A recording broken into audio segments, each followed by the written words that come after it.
가능케 하시는 하나님이라는 제목으로 오늘 말씀을 함께 나누려고 합니다. 하나님께서는 주님의 몸된 교회인 주의 성도들을 사랑하셔서 불가능에서 가능케 하시는 역사로 늘 항상 함께하여 주시고 계십니다.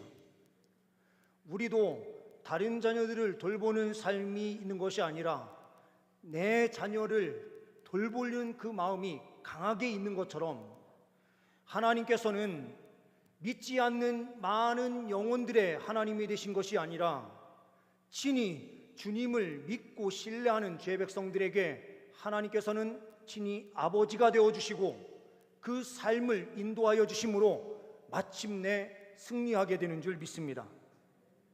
주님께서는 이 불가능을 가능으로 바꾸시면서 인생의 역전을 펼쳐주시고 기적을 펼쳐주시는 줄 믿습니다.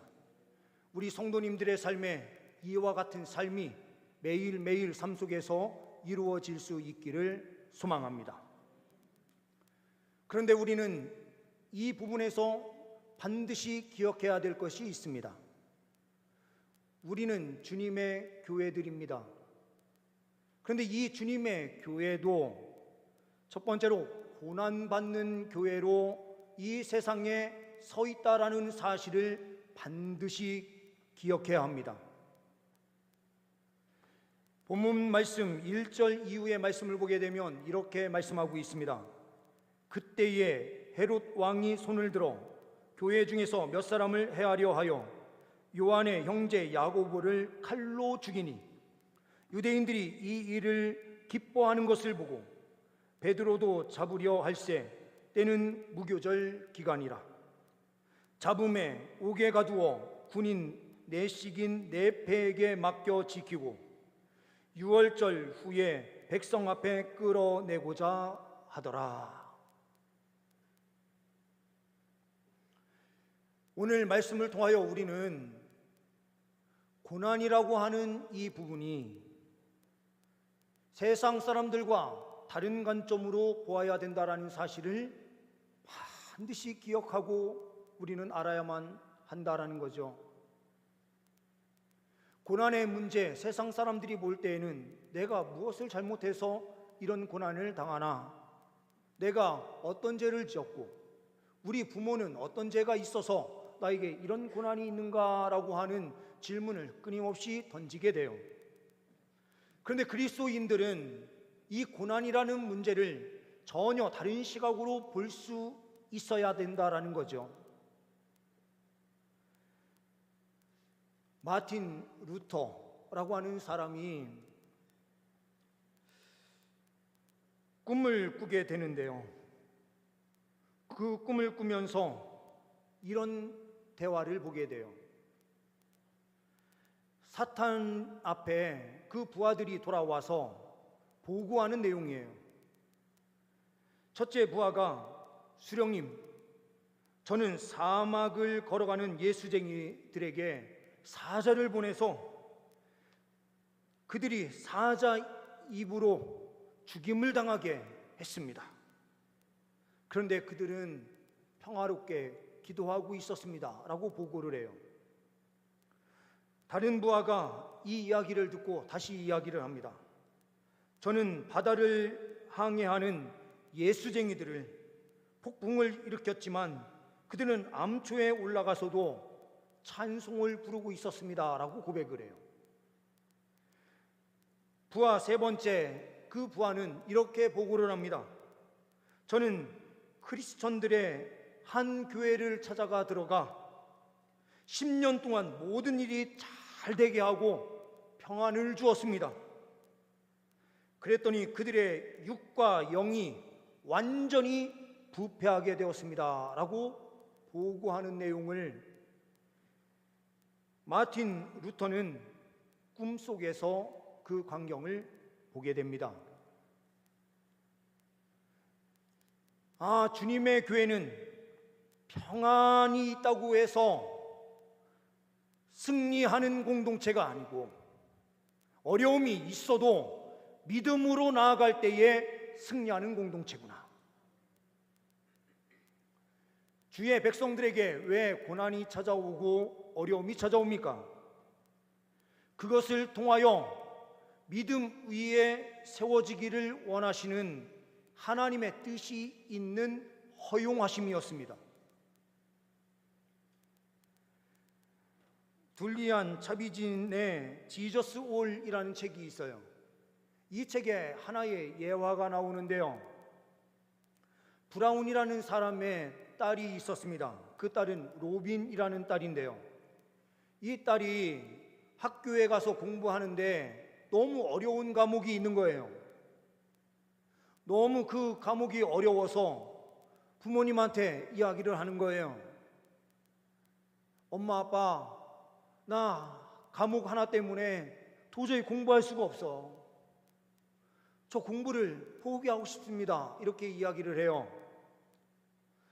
그랬더니 이 아버지인 브라운이 이 자녀를 데리고 학교로 가서 학과장을 직접 만납니다. 학과장에게 이렇게 이야기를 하는 거예요. 낙심한 우리 딸에게 좀 도움을 주십시오. 우리 딸이 이 과목을 듣지 않고 다음에 들을 수 있도록 어떻게 좀 조치 좀 취해 주십시오. 이렇게 이야기를 해요. 그랬더니 학과장이 그럼 아버님 잠깐 나가 계십시오. 제가 로빈하고 함께 이야기를 해보겠습니다 하고 이 아이하고 함께 이야기를 하면서 이 아이에게 이렇게 이야기하는 겁니다. 내가 학생에게 A+를 주겠어. A+ 점수를 줄 테니까 그냥 수업에 들어와서 자리만 지키고 있어. 힘들어도 그냥 앉아서 끝까지 한 학기를 마쳐. 그러면 내가 너한테 A+를 점수를 줄게. 이렇게 이야기를 해요. 이 로빈은 어차피 가만히 있어도 A+ 주신다고 하는 학과장님의 말이 있으니 이제 편안하게 그냥 앉아서 수업을 듣는 거예요. 한 학기가 맞춰질 때에 시험을 치르는데요, 이 아이가 진짜 A+ 맞을 수 있는 답안지를 작성해서 제출한 거예요. 왜 그런가? 이 공부를 하는 거 너무 힘든데 점수가 어떻게 나올지 몰라서 두려움이 있으면 공부를 제대로 할 수 없는 거예요. 그런데 A+를 확실하게 주겠다라고 하는 약속을 받은 이 로빈은요, 편하게 수업을 들으면서 그냥 있으니 그 수업 내용이 자연스럽게 머리에 들어오는 거예요.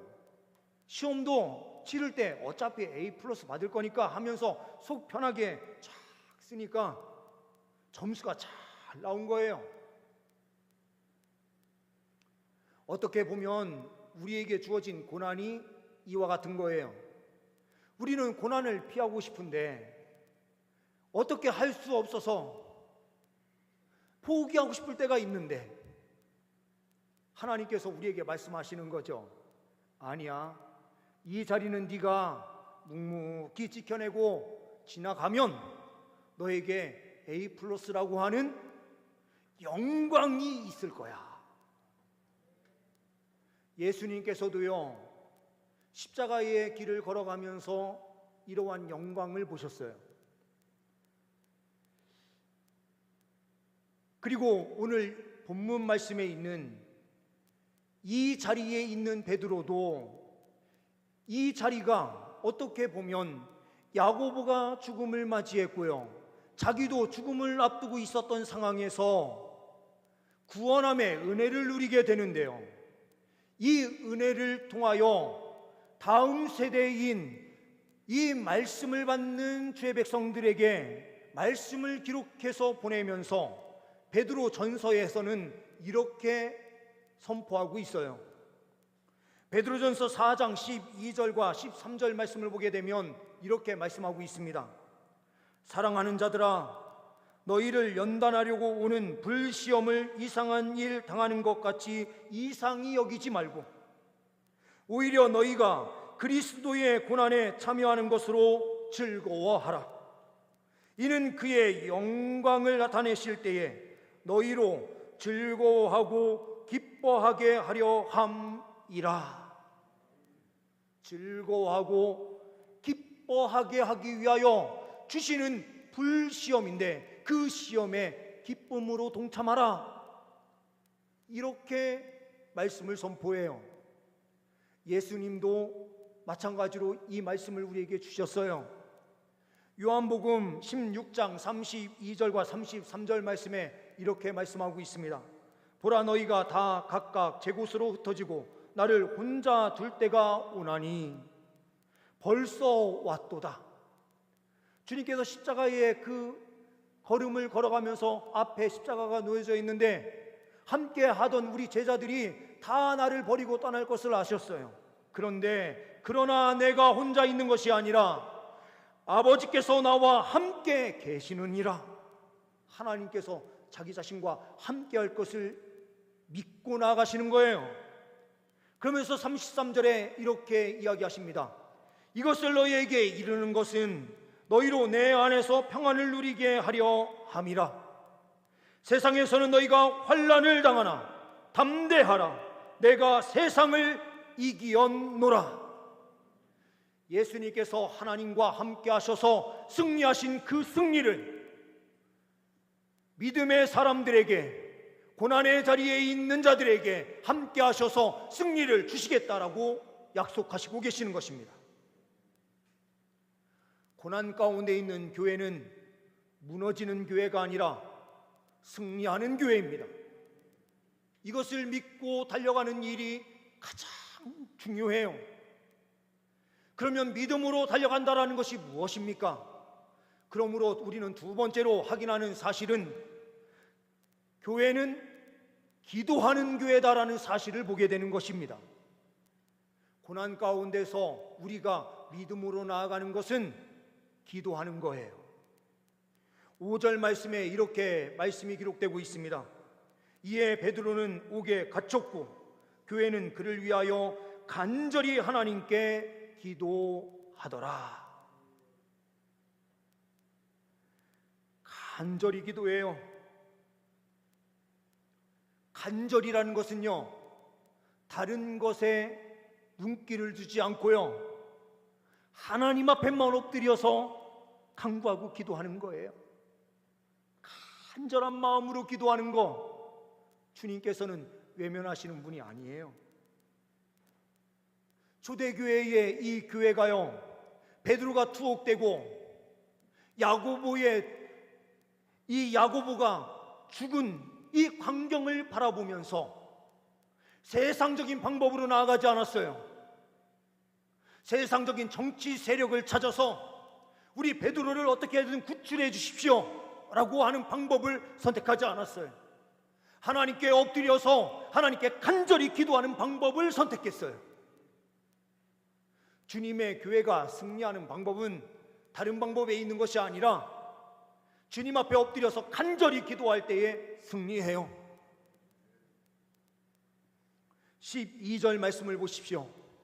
12절 말씀에 베드로가 구출을 받고요, 마가라 하는 요한의 어머니 마리아의 집에 가보니 그때 교회는 어떻게 하고 있었습니까? 여러 사람이 거기에 모여 기도하고 있더라. 베드로가 이 구원의 은혜의 역사를 체험하게 된 것은 누구의 기도 때문입니까? 함께 모여서 기도한 교회의 모임인 교회 공동체의 그 기도, 두세 사람이 내 이름으로 모인 곳에 내가 그들 중에 함께하리라 말씀하신 주님의 말씀대로 그 기도를 통하여 응답으로 이 베드로가 구출함을 받게 된 것입니다. 그런데 이 시기가 참 중요해요. 7절 말씀을 보게 되면 이렇게 말씀을 하고 있습니다. 호련히 주의 사자가 나타나매 옥중에 광채가 빛나며 또 베드로의 옆구리를 쳐 깨워 이르되 급히 일어나라 하니 쇠사슬이 그 손에서 벗어지더라. 호련히, 이 호련히가 무엇을 의미합니까? 호련히라는 이 표현은 갑자기라는 표현이거든요. 이 갑자기가 언제의 갑자기입니까? 오늘 말씀의 전체적인 흐름을 보게 되면요, 베드로를 체포하게 되는데, 베드로를 체포하는 그 시기가 언젠가 하면 유월절을 앞두고의 시기예요. 유월절은 1월 14일이죠. 1월 14일 낮부터 시작되는 것이 아니라 해가 질 때에 시작되는 것이 유월절이에요. 그래서 14일에 밤에 시작이 돼서 7일 동안 무교절이 함께 진행이 됩니다. 그러면 이 날짜를 계산했을 때에 14일에 시작돼서 7일이 진행되니 21일이 돼요. 21일에 이 모든 유월절과 무교절 행사가 마무리가 될 때에 베드로를 죽이려고 하는데, 이 죽이려고 한 바로 전날에 라고 하는 것은 21일 날 딱 되는 그 시점이에요. 저녁에, 그것도요, 죽음을 앞둔 그 직전에 천사가 나타나요. 이렇게 극적인 구출이 어디 있습니까? 그런데요, 하나님께서는 바로바로 응답해 주시면 좋으신데, 아니 7일이라는 시간을요, 하나님께서는요 아무 응답도 주시잖아요. 주님의 교회가 함께 모여서 기도하고 있는 이 마가의 다락방, 마리아의 집에요, 마가의 집에 하나님께서 응답을 주시지 않았어요. 베드로가 나와서 문을 두드리는데요, 로데라고 하는 아이가 나와서 베드로의 목소리인 줄 알고요 들어가서 이야기를 하는데 아무도 믿지 않았다라는 것은요, 그들에게 전에 하나님께서 응답을 주시지 않았다라는 거죠. 그리고 베드로는 어떻습니까? 베드로도요, 하나님께서 너를 구원해 주실 것이다 라고 하는 그 약속의 말씀을 주셨으면 괜찮은데, 이 베드로는 약속을 받지 않았으니요, 그때에도 어떻게 하고 있습니까? 잠을 자고 있었습니다.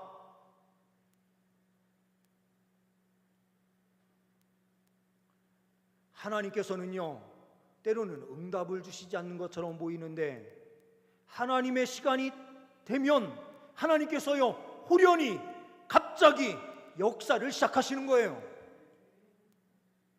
우리가 기도할 때에요, 왜 하나님께서 바로 응답을 하시지 않나 이렇게 생각하는데요, 아니에요. 하나님의 시간, 하나님의 때가 되면 하나님께서는 갑자기 응답하시는 방식을 주세요.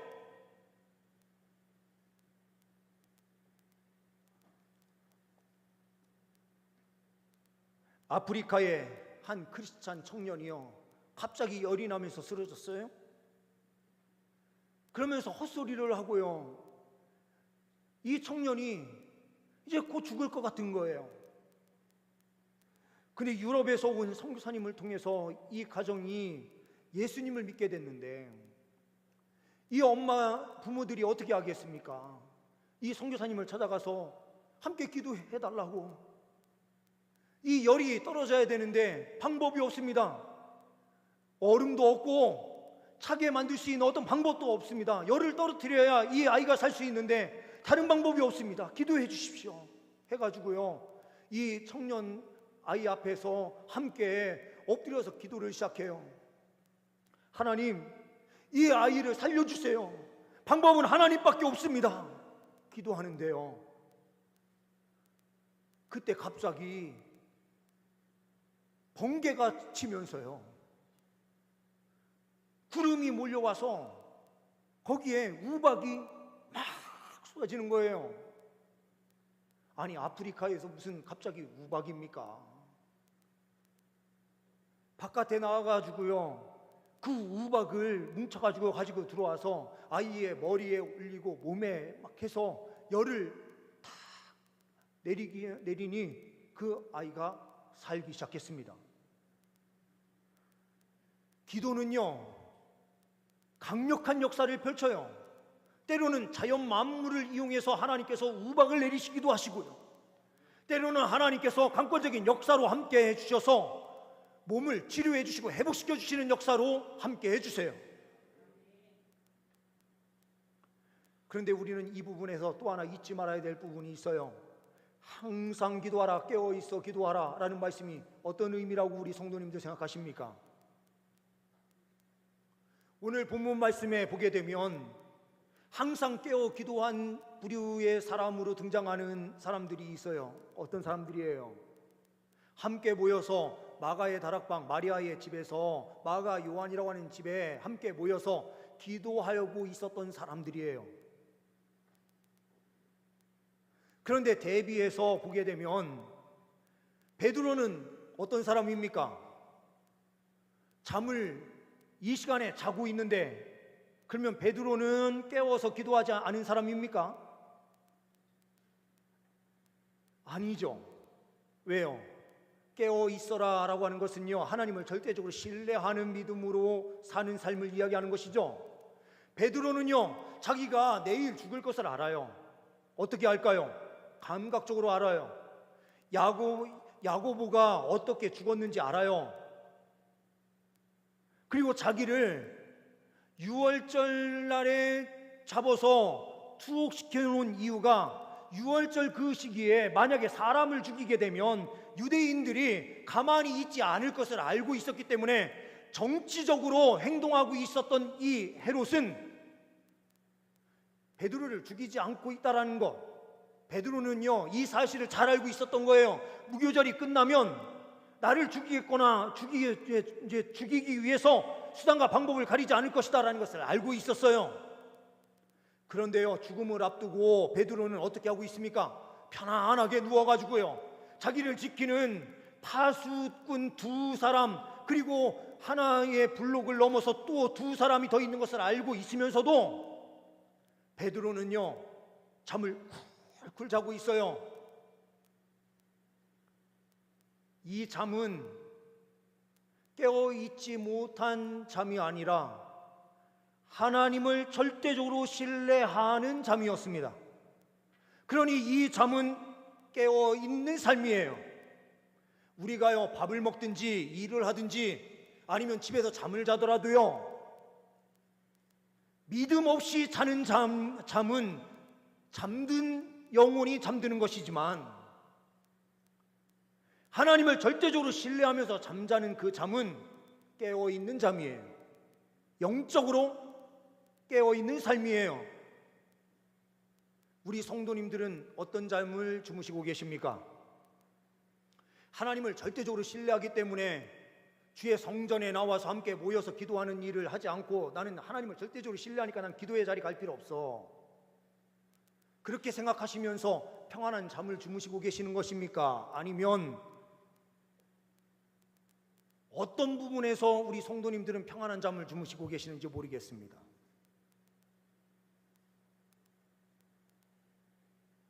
항상 깨어 있으라, 이 부분은 하나님을 절대적으로 신뢰하고 하나님 앞에 믿음으로 달려가는 그 시간, 자기가요 오늘 이 자리에서 잠들고 내일 다시 눈을 뜨지 못한다 하더라도 하나님께서 나의 생애를 책임져 주실 것을 확신하면서 달려가는 것이 깨어있는 삶이죠.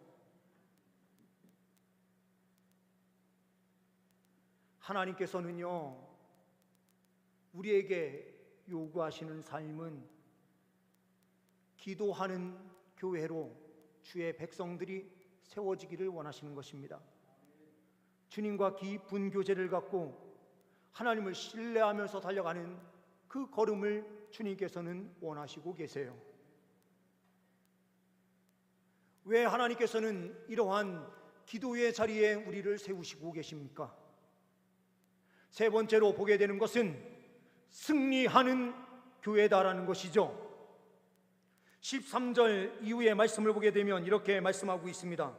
베드로가 대문을 두드린데 로데라 하는 여자아이가 영접하러 나왔다가 베드로의 음성인 줄 알고 기뻐하여 문을 미처 열지 못하고 달려 들어가 말하되 베드로가 대문 밖에 섰더라 하니 그들이 말하되 내가 미쳤다 하나 여자아이는 힘써 말하되 참말이라 하니 그들이 말하되 그러면 그의 천사라 하더라. 베드로가 문 두드리기를 그치지 아니하니 그들이 문을 열어 베드로를 보고 놀라는지라. 하나님께서요, 왜 이런 갑작스러운 구원 역사를 펼쳐주실까요? 이것은요, 기도하는 사람들, 끊임없이 기도하는 사람들에게 하나님께서 어떤 응답을 주시는지를 보도록 하신 거예요. 베드로를 살려주신 것은 두 가지의 의미가 있는 거죠. 하나는 베드로가 아직도 사명을 감당해야 될 자리가 있었기 때문이죠. 복음 전파를 위해서 베드로를 살려놓아야 될 이유가 하나님 편에서는 또한 있으셨기 때문에 살려주신 거예요.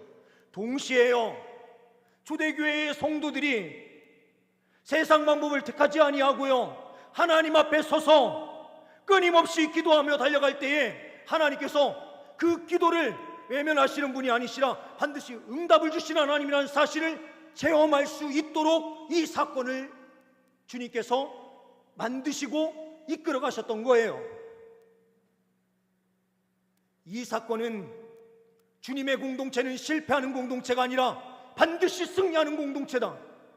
기도를 통하여 승리하고 하나님을 신뢰하는 공동체는 반드시 승리한다라는 사실을 보여주기 위하여 주님께서 이 모든 역사를 이루어 가셨던 거예요.